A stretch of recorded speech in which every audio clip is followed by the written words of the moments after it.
Welcome to Baseball Blueprint, your home for all things player development. Welcome, everybody, to the Baseball Blueprint. Today, we are going to be taking a look at a couple different players that I find interesting. I want to take a look at Peña with Astros and then Volpe with the Yankees for a couple of different reasons. First of all, Volpe's got a new partner in the middle. I want to see kind of how they're working. And then Peña had a really, really good year in 2022, and then last year it was kind of down. I think some of that probably had to do with some limitations based on our shifting, but I want to dive in and see from the small, tiny, little, itsy-bitsy, teeny-weeny sample size we got of this spring training, if we can see anything new, if we can see anything that's developed, and maybe some growth from some of these players. So we're using Baseball Savant today. We'll come through some of these videos. If you see my past video, we do the same thing. The settings are almost the exact same. Now I also added in pop flies and stuff like that, so we can keep track of errors and stuff like that if those have occurred. But beyond that, same limitations apply from a video standpoint. We're not going to be able to see everything just based on it being spring training and not everything's televised. So full disclosure, this is like our warning prior.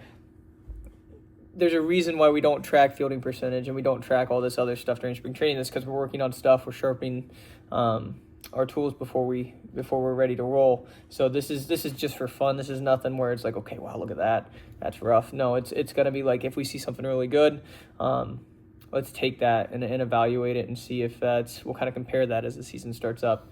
So we're gonna go through all these videos, and I'm gonna turn the volume down so we don't catch any random commentators, but not everything will be televised. So let's see what we can get here. And again, we're limited to our camera angles that we have. There's that traditional Yankees lefty shift, pretty hard middle. Fairly simple. And again, most of these we're just going through. And it's just like combing. Just trying to comb through and see what we can find. Can't watch every game the whole way through at all times. So it's some pretty incredible range. Let's see that again.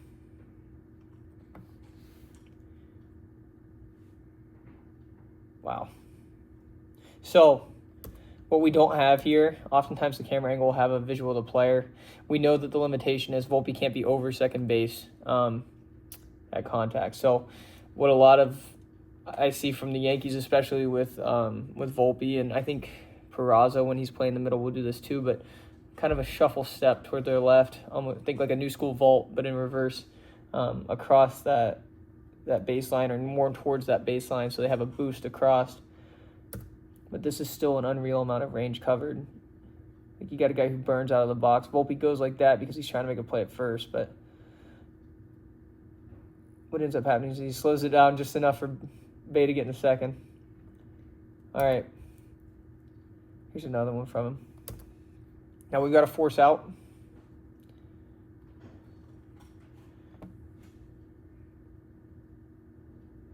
Right at Volpe. Watch this. So it doesn't seem like we can learn a ton here just based on the camera angle. Watch where we're at during the camera swing. So look at Volpe's body positioning, right? Hard, like he's breaking to his right. So we know he wasn't positioned here. Otherwise, he would have had way more time to make this move. This ball's on him.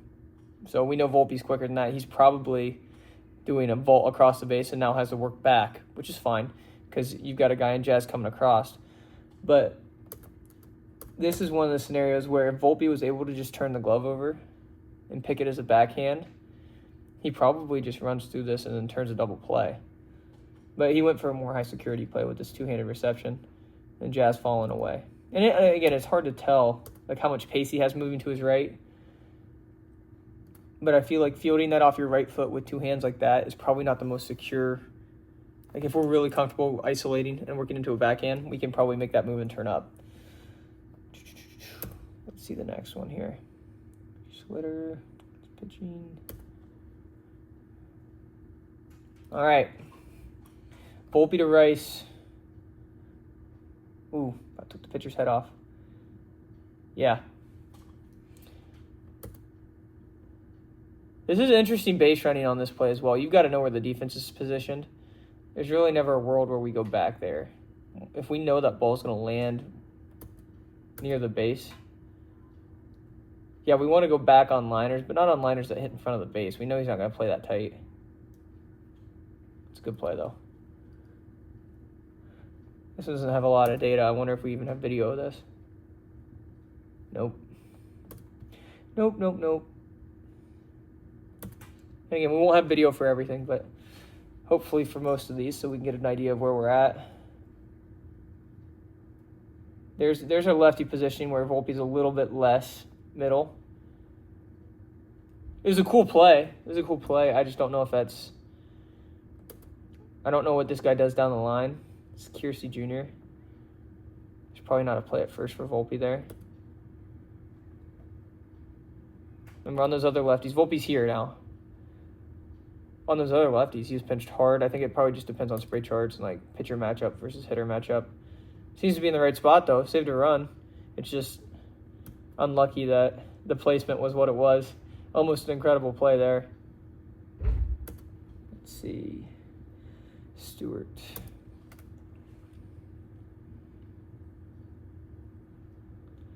Again, there's that lefty shift where we're more middle. He's more up and down there. Interesting. A little bit of lack of focus there. Or, who's our runner? Stewart at the dish. Not really that quick. I wonder who's at first. No, this is not intentional. There's a runner ahead. Okay. The skeptic in me was like, oh, he's dropping it on purpose so that runner doesn't advance. Yeah, that's tough. Palacios. Let's see what he's got on him.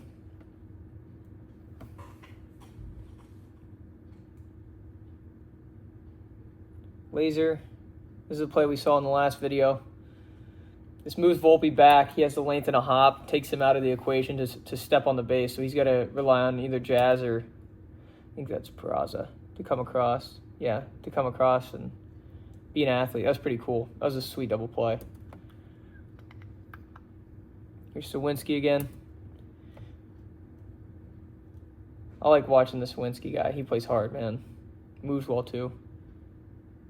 It's a tough ball flight. I think he just got stuck in the muck here. There's that left prep step. Momentum left. Has to freeze because of the ball flight. Kind of got jammed on the hop. Yeah. And you don't want to run through it because you're falling away with no momentum. Fast runner. Unlucky. Unlucky. Yeah. Here's Peña. We'll see a little bit of him later. This is at 95.9. 3-2 count.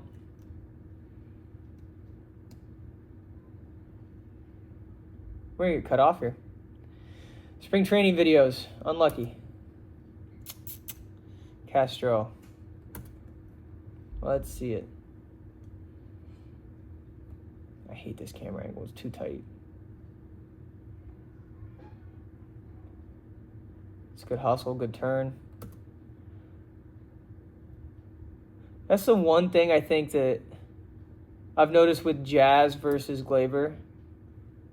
And it might just be like a naivety of, not that he hasn't played second enough, but like Gleyber was always clearing the base. Like rarely was Gleyber holding ground here. Watch Jazz's frame.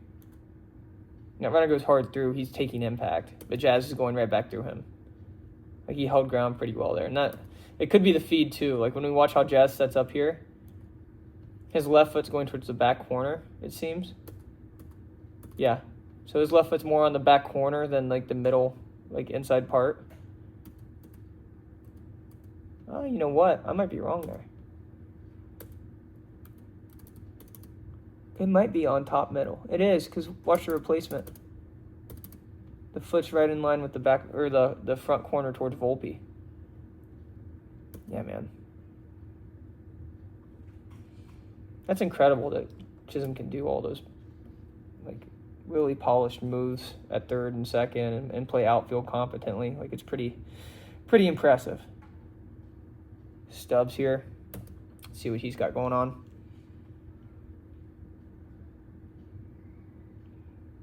What a tough farm angle. It's another good turn. Horrible camera work. Moving on. Castro again.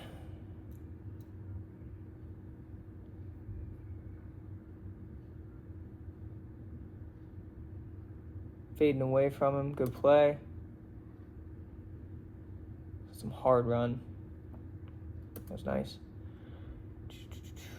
Sosa. She's got a couple more here.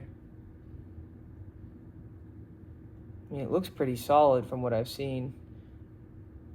Besides the drop pop fly, it's been pretty smooth. Might have jinxed it. Like I got out of the box quick. I think he just opted for a more secure hop here, thinking that he was going to be able to get it out quick. I think he probably needs to come in like a banshee there and go pick it. But who knows? It might have been quicker that way. Guy gets down the line, man. The Rojas.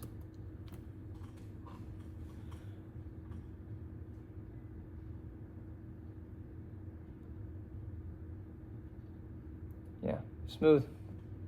Good rhythm. Good rhythm. Jones. Here's a single. Here's a 109. Yeah, that's not good. Just got on him. Stopped his feet too quick, man. Just work through. There's a video I had of Colt Emerson the other day. Working on a backhand, kind of working through and then resetting and throwing. This might have been Volpe thinking like, okay, Jones flies, let me get rid of it. But this ball's hit at 109, man. You got time.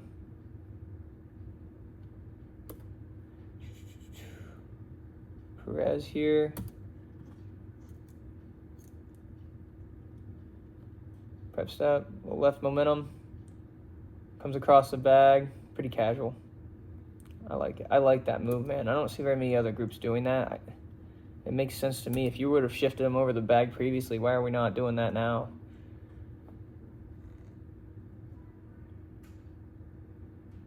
That's the one thing he does a lot. Volpe does this a lot, and he gets away with it usually. I hate it, though. Like, watch how he... Right there. He goes down to a knee often, and I just feel like you're not adjustable from there. Like, if that kicks, he's kind of stuck. You can pop up from there, and you've got to be an uber athlete to do that, which he is. But it just takes away a lot of your adjustability. Why not just flow into it normally? Like, or if you're going to get a weird hop, instead of just trying to body it up, just kind of isolate and go pick it. Instead, he's going to receive this in his gut. Yeah, like he's going to receive that super tight. I say as I critique it out that he made as a major leaguer. It just, to me, it seems like a less secure type of move, even though I'm sure in the moment it feels secure. Let's look at, where's Peña at? Peña was 30, right? I might be wrong.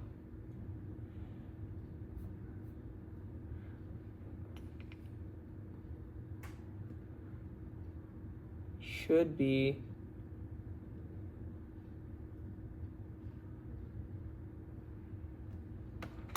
What if I just search for him?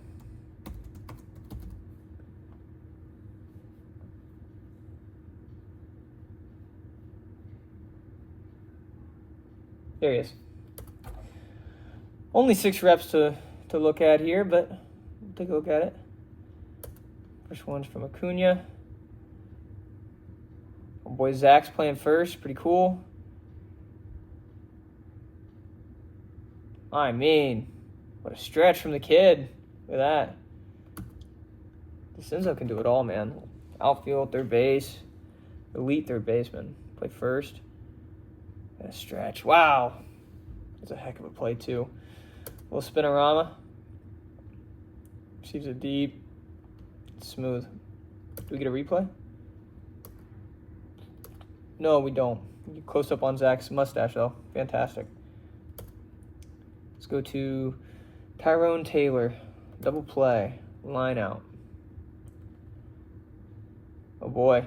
Infield in, line out. Hate to see it. Oh, that was awkward. Unlucky from Acuna there. Oof.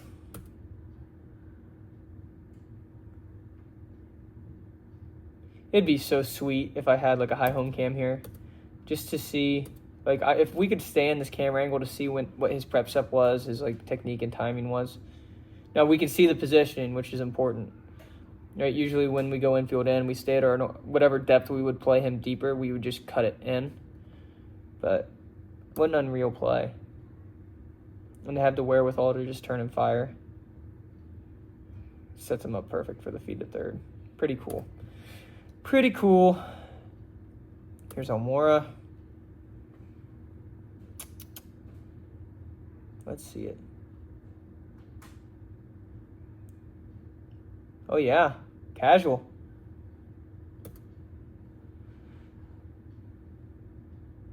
It's a good pick.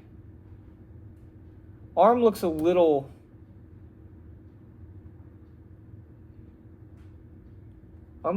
casual. But again, it doesn't need to be a rocket every time, right? I mean, just be accurate. Even on that spin, it was kind of arky. It's another line out. Let's see, this one's only at 85. I want to go back and see what that other one was. Oh, then we don't get to see it. Ground out at 98. Nope. Well, to be honest for you, I don't think just 6 reps, but I haven't seen Peña move like that in a minute. Volpe's being Volpe. I like some of the stuff they're doing with Jazz. I think some of the variability you see in like their setups requires like an ability to make adjustments on the fly, which is good, probably a good thing, because that's a good group to do it with. But I know from watching Volpe a lot last year, it seems like he's a little bit more comfortable with where he needs to be at. Now, he was with Glaber for a while, but like understanding with Jazz, like it seems like the communication is super clear. There's a really cool clip of them working on like where they're shaded and working together at like what angles, who goes in front, who takes like the deeper angle, and like he's got, at least from what I've seen, like he's got primacy over a lot of different angles there, especially with Jazz, because Jazz is coming away from the base, usually the base of target. So it's exciting. I wonder how much that impacts like your stakes and the way you go about playing ground balls when you've got a little bit of a carousel at third. But who knows? There might be a guy who, turns into the guy, I guess with those guys. So we'll see. But that was cool. If you guys want to see more of this, or if you want to see different players broken down, let me know, and we'll go through their data. And again, spring training data, not very much, so it's pretty easy to toss in a video and not be boring or overwhelming. So yeah, just let me know, and we'll get at it. All right, catch you next time.